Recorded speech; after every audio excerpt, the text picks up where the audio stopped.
We are Marc, Amy, Juliette and Clement from the medieval Chateau de Rosieres. This Christmas we've made you a very special advent calendar. Every day from the 1st to the 25th of December we will open the door to a different room in the chateau and introduce you to its past, present and future. Merry Christmas. It was a dark and stormy afternoon when Amy and Marc tried to do some filming. We've been trying to wait for the light all day and it never arrived. So I'm sorry, it's going to be a bit of a dark one today. Oh, and also both children woke up from their naps, so it could be noisy too.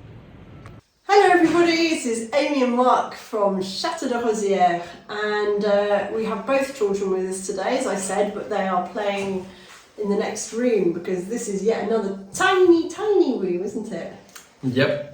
It's one of the smallest rooms in the chateau, but yet it's one of the major ones in terms of use. Yeah. It is the kitchen. Well, the current kitchen. We're actually going to show you the temporary additional kitchen and future kitchen another day. But we really wanted to show you this one because it's got a really interesting history that we're still trying to get to grips with, hasn't it? Yeah, it's actually quite hard to understand because it's a tiny vaulted room. Some of the previous owners moved the kitchen into it, which feels like a really strange idea because it is really tiny. Before them, it was used as a woodshed for storing wood for the wood cooker they had in the actual kitchen next to this room. And how do we know that? We know it from somebody who lived here in the past. And so it's about 3 meters by 3. Yeah. But it's about 9 feet by 9. But a lot of it is used by kitchen furniture and appliances.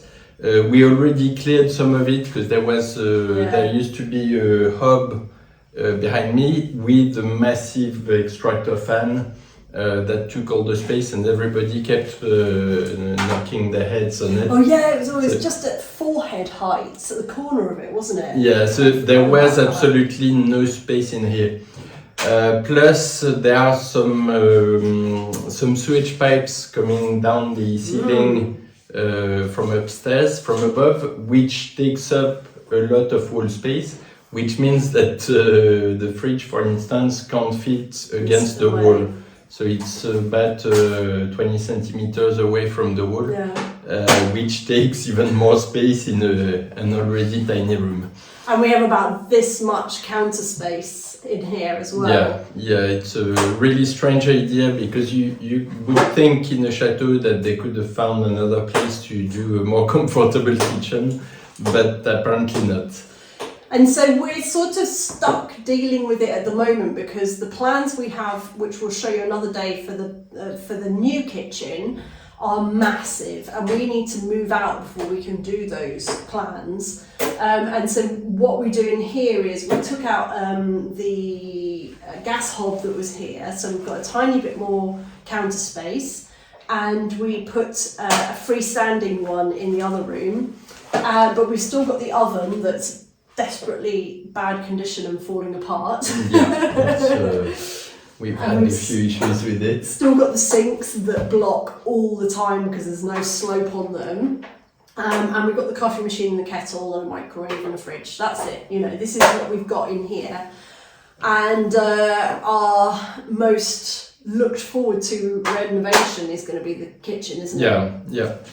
But we ummed and ahed about whether to show you this room because there's nothing beautiful to see about it right now. But it's got a really interesting history, and Marc's been finding out quite a bit more about it, haven't you? Yeah, actually there's nothing really sure about it, but it's a really strange room because it's really tiny. It's vaulted, and whereas most of the other rooms on the ground floor are not. And it's perfectly square if you consider the measurements of the vault. and it's right against the oldest tower of the chateau, which might be 12th or 13th century. So it might actually be one of the very old parts of the chateau. Being in the oldest part of the chateau, it might have had other uses in the past. And very often in medieval castles, the rooms were near the entrance in order of importance. And the most important room you would find by the entrance was the chapel. So it is possible that this little room might have been used originally as a chapel. I'm not sure about it, but the proportions and the type of room would make it very suitable for a little oratory. And that would have been before the current chapel of, that we have in another building was built in the 17th century. One of the awkward things in this room that we will have to probably demolish is this corner of the wall. It was made of concrete when they they turned this room into a little kitchen, and it looks like solid concrete or concrete block, maybe, I don't know exactly. But to me, it has absolutely no structural role in the vault, and it makes the room completely unproportionate, and it really breaks the harmony of the vault. So I think that's one of the first things we will do when we demolish everything. It will be to break this and see what's behind and uncover the vault. Obviously, our kitchen setup is only temporary because we will be moving the kitchen out of here. But we have put a few little pieces of furniture that we found from Rosieres that we really like and that will be moved into the new kitchen. One I really like is this draining board, which is quite rustic looking. It's very effective because it's on a wall, so it doesn't take any space. And each layer has a little slope which guides the water towards the bottom. And there's a little drain at the end that directs the water back to the sink. So it's actually very compact, but very useful. We use it a lot. It's normally packed full of stuff, but we actually slightly tidied up to do the video. Yeah, it was a good opportunity to do that. And there's your favourite thing up there. Yeah, as well. this one is a really stunning butcher hook, which may not have been only for hanging meat. Actually, it was often used for hanging kitchen utensils or various things you wanted to hang. Yeah. This one is quite special because it's quite old. It's 17th century, and the most special feature is that it's a double one. Usually you can find some simple ones quite easily, but this one actually was displayed in a museum in Auvergne before it ended here. After I bought it from a brocanteur who had bought it when the museum closed. So it's actually quite a special object, I think. Yeah. And I love this that I bought from a brocante. Was it last year? Yeah, that's really your thing. I love that enamelware. I love enamelware, and it's beautiful.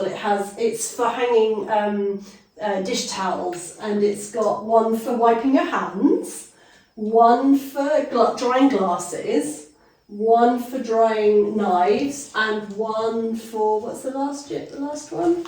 Mm-hmm. Can't read the last one very well. Vaisselle was the crockery. The crockery. Yeah, that's one thing I never understood, why you need a different tea towel to dry your crockery and your knives and your glasses. I can understand why you want a different one for your hands, but it doesn't make if they're already clean, you'd expect them to.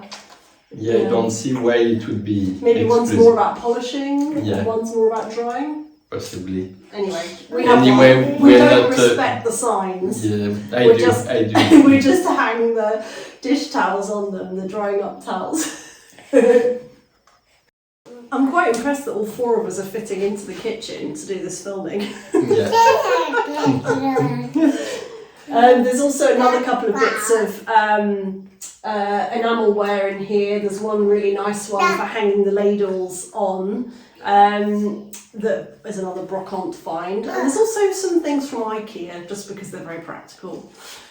But really, there's no future choices in here. Our choices were not the colours, the tiles, the floor, anything. As Amy made me notice, there's no point in cleaning the floor because it looks dirty even when it's clean. A friend of mine told me that apparently this kind of floor tile is coming back in fashion now, but I can't remember what they Probably not for the best. No. So the exciting thing is that we have a new role for this in our future plans, and that is that because it used to be a doorway, we discussed with an architect who suggested we reopen the window as a door, and we make this the main entrance, one of the main entrances to the chateau, which means that we can close off the door in the future kitchen and just have it all a bit more enclosed. As a little boot room. Or, so this bit would be the boot room. The other bit we want to close off because there are too many doors and windows and we can't do anything with it, which we'll show you.